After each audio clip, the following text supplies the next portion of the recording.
सोनिया को लगा कि अब उसने ये लड़ाई जीत ली है और राजा आखिरकार उसे और उसके लोगों को आजाद कर देगा। लेकिन राजा के मन में एक कहीं ज्यादा खतरनाक योजना छिपी हुई थी। उसने अपना कंट्रोलर डिवाइस घुमाया और अचानक जमीन के नीचे से एक विशालकाय दानव निकलकर उनके सामने आ खड़ा हुआ। जैसे ही वह बाहर आया, उसकी जंजीरों को ढीला कर दिया गया और वह अपनी एक भयानक आंख से उन्हें घूरने लगा। तुरंत ही राजा ने उस रिमोट कंट्रोल को घुमाया जिससे वह उस दानव को नियंत्रित कर रहा था। वह दानव गुस्से से पागल हो गया और एक भयानक गर्जना के साथ उन पर टूट पड़ा। सोनिया के किसी भी साथी में उसे रोकने की हिम्मत नहीं थी। वे पीछे हटने लगे और एक एक करके मारे जाने लगे। राजा खुशी से ताली बजाने लगा और बाकी दर्शक भी उत्साह में चिल्लाने लगे। उसी समय सोनिया की नजर उस दानव की पीठ पर लगे एक डिवाइस पर पड़ी। उसने तुरंत समझ लिया कि इसी के जरिए राजा उसे नियंत्रित कर रहा है। बिना एक पल गवाए उसने अपनी तलवार फेंक दी और दोनों हाथों में छोटे छोटे चाकू पकड़कर सीधे उस विशाल दानव की ओर दौड़ पड़ी। कुछ ही पलों में वो उसकी पीठ पर चढ़ गई और एक तेज वार में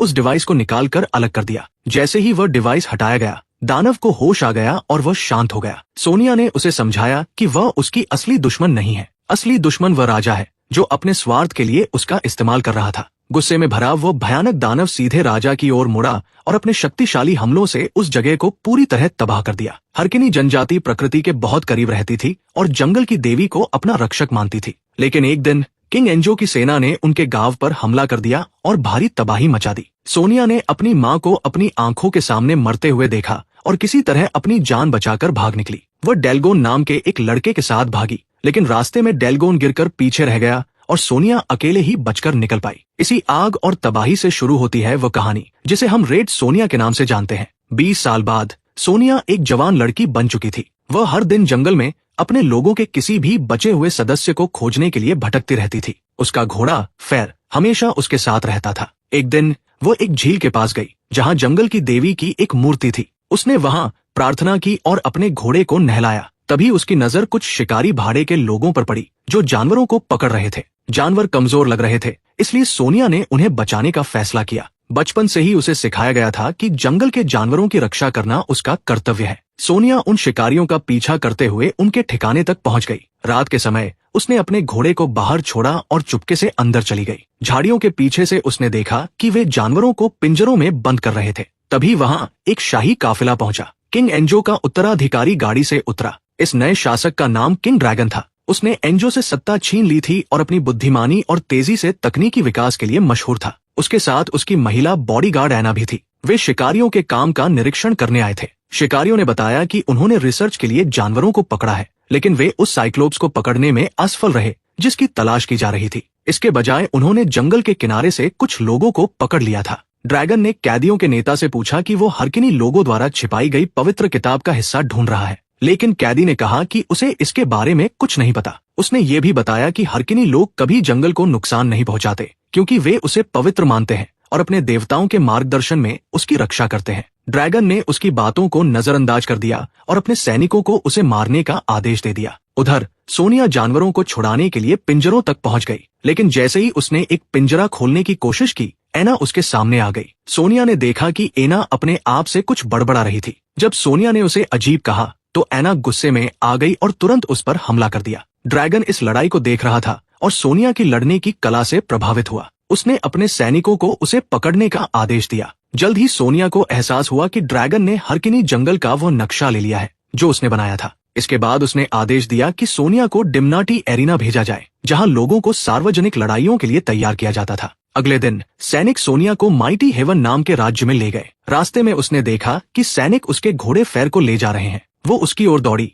लेकिन उसे धक्का देकर पीछे कर दिया गया और उसे एक कालकोठरी में फेंक दिया गया। जब उसे होश आया तो वो एक भूमिगत कमरे में थी जहां डिम्नाटी योद्धा रहते थे। उसने एक बूढ़ी औरत को बंधक बनाकर भागने की कोशिश की, लेकिन किसी ने उसकी परवाह नहीं की। वहां के योद्धाओं ने उसे बताया कि वहां से भागना नामुमकिन है। उसी समय राज्य के एक और हिस्से में मुख्य वैज्ञानिक ने ड्रैगन से पूछा कि वो हरकिनी पवित्र किताब का खोया हुआ हिस्सा क्यों चाहता है। ड्रैगन ने बताया कि जो आधा हिस्सा उसके पास है, उसने उसे दुनिया पर नियंत्रण का वादा किया है। उसी की वजह से उसका राज्य तेजी से तकनीकी रूप से विकसित हुआ है। अगर उसे पूरी किताब मिल गई तो वह पूरी दुनिया पर राज कर सकता है। इधर डिम्नाटी परिसर में सोनिया चट्टानी दीवारों पर चढ़कर ऊपर पहुंचने में सफल हो गई। योद्धा हैरान रह गए कि कोई इतना ऊंचा चढ़ सकता है, लेकिन जैसे ही वह बाहर पहुंची, शाही सैनिकों ने उसे फिर से पकड़ लिया। पेट्रा नाम की एक योद्धा ने उसे अपनी ताकत बचाकर रखने की सलाह दी। उसने बताया कि वहां से बाहर निकलने का सिर्फ एक ही तरीका है, हर लड़ाई जीतना। पेट्रा ने यह भी बताया कि एना भी कभी डिम्नाटी फाइटर थी और लड़ते लड़ते ही शाही बॉडीगार्ड बनी थी।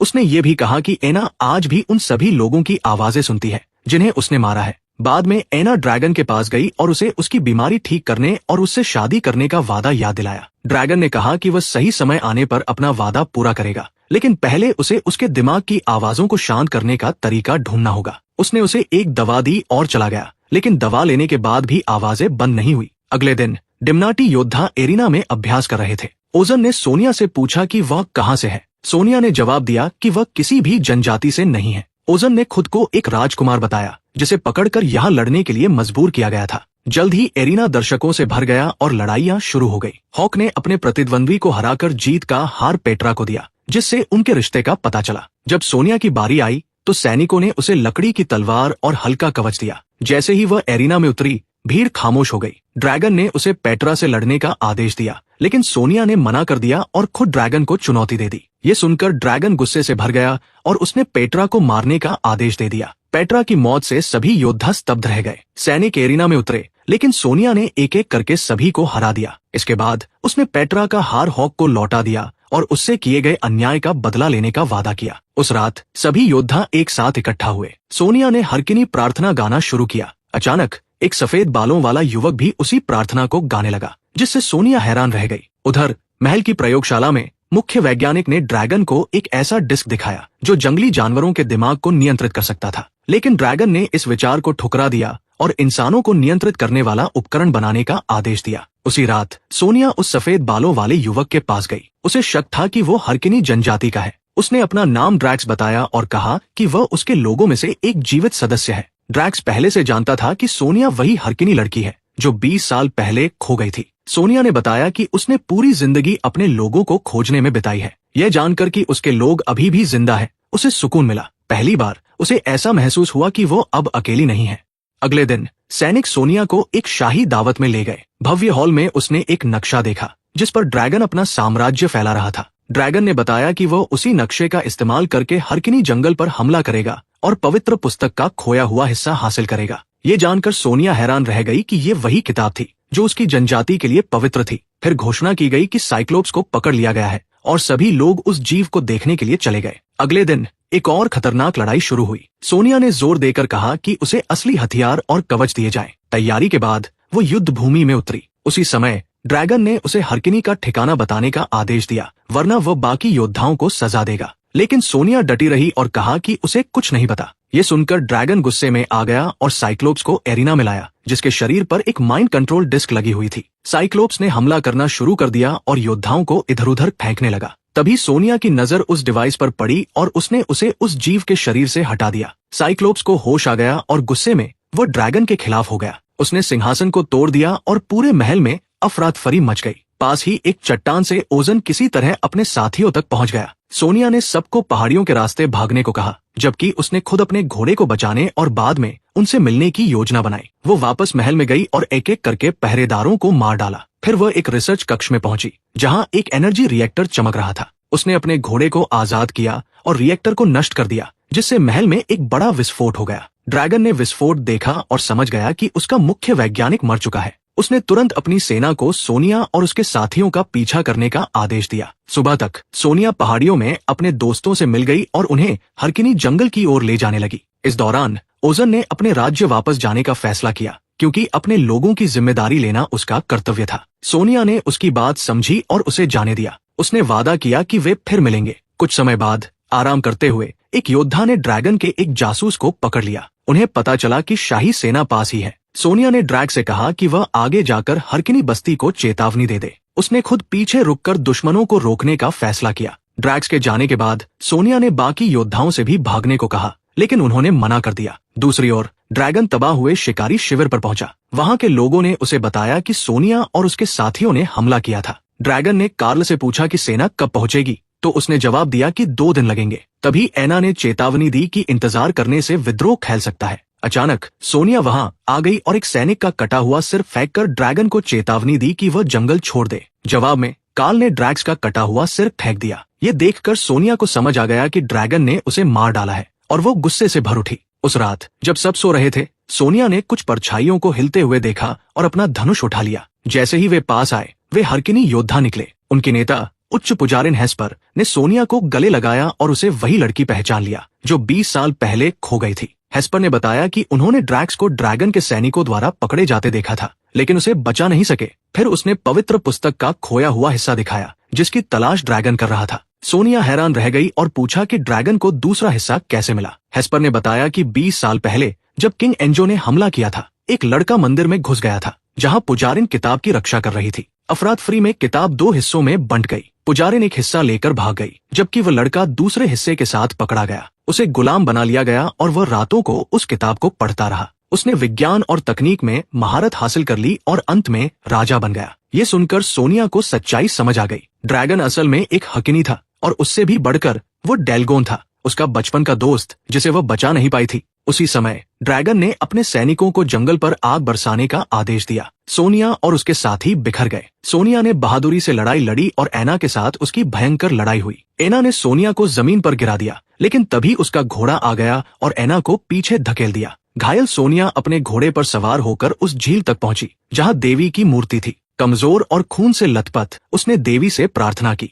देवी उसकी मां के रूप में प्रकट हुई और उसे झील में खींच लिया जहां पानी ने उसके घाव भर दिए। अगले दिन ड्रैगन ने विद्रोहियों को पकड़ लिया, जिनमें वे हरकिनी भी थे जो सोनिया के साथ थे। हेस्पर ने उससे रुकने की विनती की, लेकिन गुस्से में ड्रैगन ने उसे मार दिया और पूछा कि उसके बचपन में किसी ने उसकी मदद क्यों नहीं की। उसने पवित्र पुस्तक का बाकी हिस्सा भी हासिल कर लिया और पुजारिन को नुकसान पहुंचाने का आदेश दिया। तभी सोनिया वहां पहुंची और पुजारिन को बचा लिया। उसी समय ओजन भी अपनी सेना के साथ पहुंच गया। ये देखकर ड्रैगन अंदर भाग गया और किताब खोली, लेकिन उसमें केवल इलाज और उपचार के तरीके थे। वो विज्ञान नहीं था जिसकी वह तलाश कर रहा था। जब उसे बताया गया कि सोनिया बाहर है, तो उसने एना को लड़ने का आदेश दिया, लेकिन एना परेशान थी। उसे एहसास हुआ कि उसकी मानसिक पीड़ा की असली वजह खुद ड्रैगन था। ड्रैगन ने मान लिया कि उसने उसे जहर दिया था और जो दवाइयां वह दे रहा था वे भी उसकी साजिश का हिस्सा थी। दोनों के बीच लड़ाई छिड़ गई और दोनों घायल हो गए। जब सोनिया वहां पहुंची तब एना मर रही थी और ड्रैगन गायब हो चुका था। खून के निशानों का पीछा करते हुए सोनिया हरकिनी खंडहरों तक पहुंची जहां ड्रैगन अपनी आखिरी सांसें ले रहा था। सोनिया ने उससे माफी मांगी कि वह उसे बचा नहीं पाई। उसने उसका हाथ पकड़ने को कहा और कुछ ही पलों में उसकी मौत हो गई। सोनिया उसका शव वापस ले आई और हेस्पर को सौंप दिया ताकि उसका अंतिम संस्कार हरकिनी परंपराओं के अनुसार किया जा सके। हेस्पर ने सोनिया को गांव लौटने के लिए आमंत्रित किया, लेकिन उसने मना कर दिया। उसने कहा कि देवी ने उसे दूसरों की रक्षा करने की शक्ति दी है। उसने ओजन से कहा कि वो ड्रैगन की जगह राजा बने और न्याय स्थापित करे, जबकि वो खुद कमजोर लोगों की मदद करने के लिए निकल पड़ी। सालों बाद ओजन फिर सोनिया के पास आया और उसकी मदद मांगी, क्योंकि उसके राज्य को एक नई अंधेरी ताकत का सामना करना पड़ रहा था। और इसी के साथ फिल्म खत्म हो जाती है।